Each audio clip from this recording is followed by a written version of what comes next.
After further interpretation, I have come to the conclusion that the speaker is a parent, specifically a divorced parent, who's seeing their kid, specifically a teenager,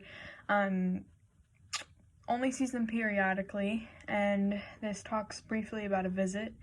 And there's obviously some tension between the two, and I just kind of took it as like a poem about the tension between the two and how the parent is addressing that tension.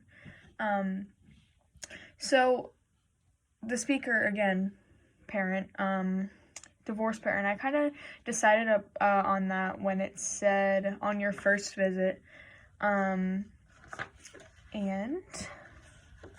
sorry, hold on, I lost my place. Oh, and then when it says I never saw you do it again, not here, not at home, not in a waiting room. So, I mean, it can't be like a therapist, which is what I thought initially, but, you know, it says not at home. So it has to be someone who's close to them.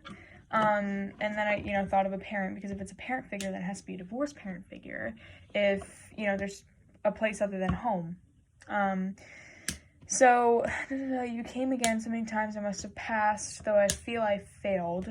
So you often hear that a lot as a parent, I feel I failed you, blah, blah, blah, blah, blah, and that also kind of gave it away. And the whole tone of the piece. So I kind of thought of this as like hopeless, regretful, and the hopelessness and the regretfulness, is that a word? I don't know, tone in the poem. I kind of drew that from the repetition of in the last stanza, which I talked about in the last video, but I must have passed, though I feel I failed. I still don't know what you wanted me to do. And is also kind of like regretting like what he didn't do, what they didn't do with their kid. About this tension, whether they didn't do something and it caused the tension, whether they did do something and it caused the tension. So I kind of, drew that from that.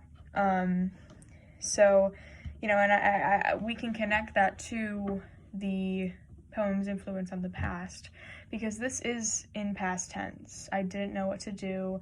I did the sort of thing. I kept my face blank. So it's kind of reflecting on the past, and this could totally be 10 years in the future. The kid's got a, husband, wife, whatever, on their own.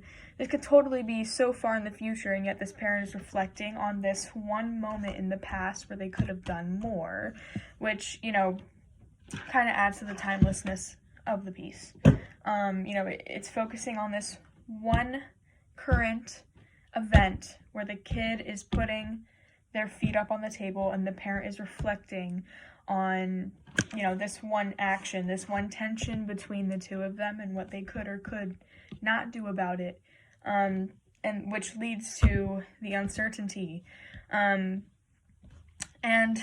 that kind of like led me to the change in my, the kind of conclusion that that's really just the human experience, is that it's uncertain. Nobody is perfect.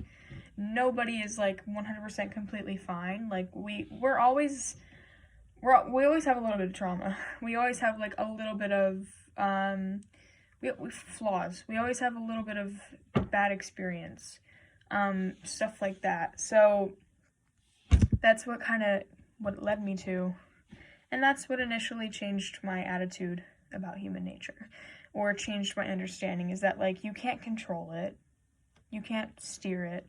It's going to go wherever it wants, and you're never going to be certain, and you're never going to be satisfied, because you never know what you're going to do, and there's always going to be regret, because you're always going to think, oh, I should have done this, I should not have done this, whatever. Oh yeah, and then also I just wanted to briefly explain why I think that there's tension between the two, because I didn't really elaborate on that enough.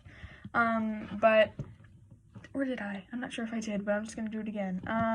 So, when the teenager puts their feet up on the polished table, ankles crossed, Doc Martens. So, you know, obviously putting your feet up on a polished table isn't the best idea, and it can be rude. But also, I'm kind of thinking about how, when you put your feet up and you're in a stance like that, it's kind of like a way of saying that you're in control. And in this particular situation, the kid doesn't want to be. The kid doesn't want to be in their parents' home.